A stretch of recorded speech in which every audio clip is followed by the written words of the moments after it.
Hey everyone, and welcome to this explainer. Today, we are diving headfirst into this wild, user-generated internet universe where MS Paint and text-to-speech somehow mirrored our deepest adult anxieties.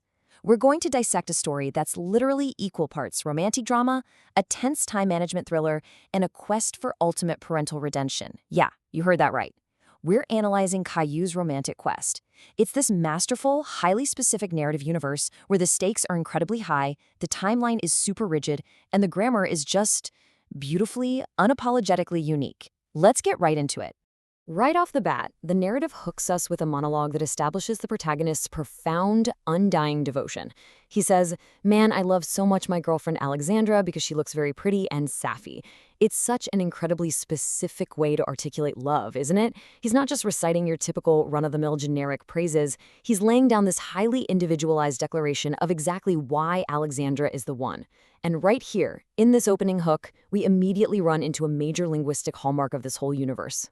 You see, that word, "safety," is absolutely not a typo that we should just gloss over. It's a vital phonetic descriptor.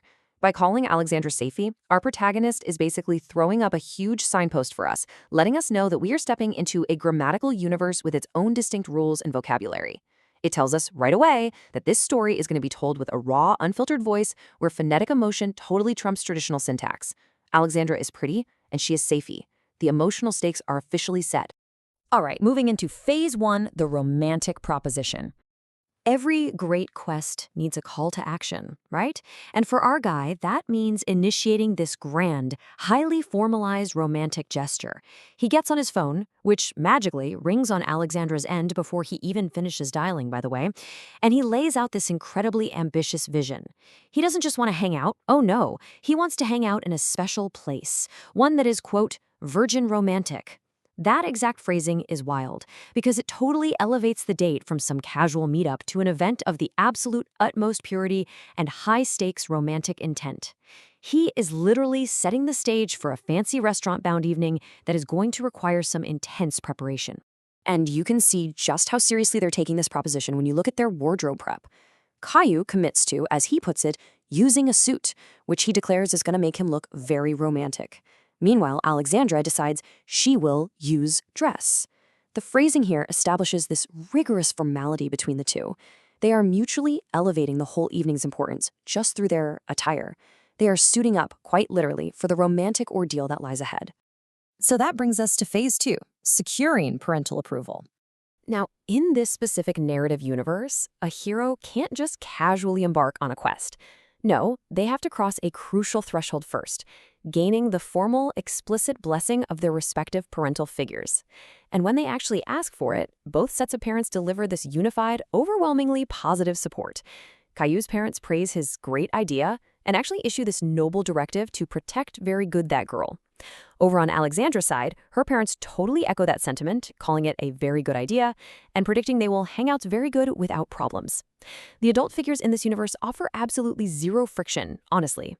They serve entirely to validate and amplify the importance of this young couple's grand romantic endeavor. But you might be wondering, why are the parents so immediately supportive of this? Well, the text drops a massive piece of established lore to justify it. The number 4. As Alexandra tells her parents, she and Caillou have remarkably already been going steady for 4 whole months. It's a classic trope of rapid-fire internet storytelling, just establishing instant, weighty lore to justify the high stakes. So this isn't some spontaneous whim. This is the ultimate culmination of a deeply established 4-month-long commitment. This momentous night out is an earned milestone in their relationship timeline. Let's dive right into phase 3, the 2-hour date. Okay. This is the core ordeal of our quest, and it is not an open-ended evening. It is a highly regimented, strictly scheduled window of romance at the restaurant. The micro-pacing of this timeline brilliantly illustrates the frantic constraints governing this epic romance. Get this. At exactly 7:50 p.m., the suit is put on. At precisely 8 p.m., the date at the restaurant officially begins. And then there is a hard, universally acknowledged deadline of a 10 p.m. return home. They have exactly 2 hours, no more, no less, to execute the perfect romantic evening. The clock is ticking, and the sequence of events has to be completely flawless. And spoiler alerts, it absolutely is flawless. The execution is rapid fire. Step 1. They arrive and immediately order the baked spaghetti, which, as the waiter generously points out, is free for kids. Great deal. Step 2 is a mandated, exactly 10-minute wait time for the food. Step 3, consuming the, quote, delicious spaghetti. Step 4, dancing. And finally, Step 5, the climactic big kiss. It is literally a masterclass in narrative efficiency. Every single minute of that 2-hour window is optimized for maximum romantic yield.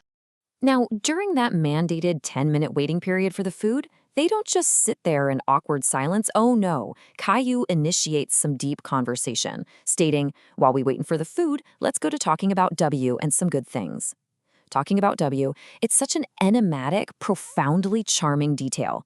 We, as the audience, have absolutely no idea what W actually is, but it instantly cements their intellectual connection before the food even hits the table. They're just as aligned in their conversation as they are in their strict schedule. Following the spaghetti, the date shifts gears to physical activity. The restaurant puts on some music, and Caillou invites her to dance. But notice the distinct spelling used here, D-N-C-I-N. Much like Safi earlier on, this unique spaced-out spelling visually represents the rhythm and the distinct kind of offbeat charm of their perfect night out. They're going to D-N-C-I-N besides other people. It's brilliant. Which, of course, leads us directly to the romantic crescendo. Having successfully talked about W, eaten the spaghetti, and NDCIN, the ultimate move is made. Caillou asks, and Alexandria enthusiastically initiates, saying, "Oh yes, Caillou, now let's go to kiss to us?" It is mutual, it is triumphant, and it officially seals the success of that rigid 2-hour window. The date is a flawless victory. Which brings us to the final act, Phase 4, the ultimate reward. Having achieved the literal perfect date, the clock strikes 10 p.m. Our hero takes his girlfriend home right on schedule and returns to his own parents to report on the success of the quest. He protected the girl, he executed the timeline perfectly, and he got the kiss. And the staggering payoff here completely matches the high stakes of the evening. Because of the funny date and the big kiss, the parents bestow this repetitive ultimate boon upon our protagonist. He is officially declared super duper ungrounded, ungrounded, ungrounded, ungrounded, ungrounded for life. The sheer repetition of ungrounded acts like a megaphone for his absolute permanent liberation. He hasn't just had a good night out, he has secured eternal freedom. Which leaves us with a fascinating final thought to ponder as we wrap up this explainer. Looking at the distinct moral and logical universe of this story, we really have to ask, is romance the ultimate key to being ungrounded for life? Because in this narrative, successfully executing a 2-hour date with baked spaghetti and a suit isn't just about young love. It's the literal mechanism for earning your parents' ultimate respect and eternal freedom. It's a genuinely remarkable piece of storytelling that proves how user-generated logic filters our real-world milestones into beautifully bizarre internet art. Turns out, the best way out of being grounded isn't good behavior, it's simply to be virgin romantic. Thank you so much for joining me on this explainer, and I hope this deep dive leaves you questioning the rules of your very own romantic quests.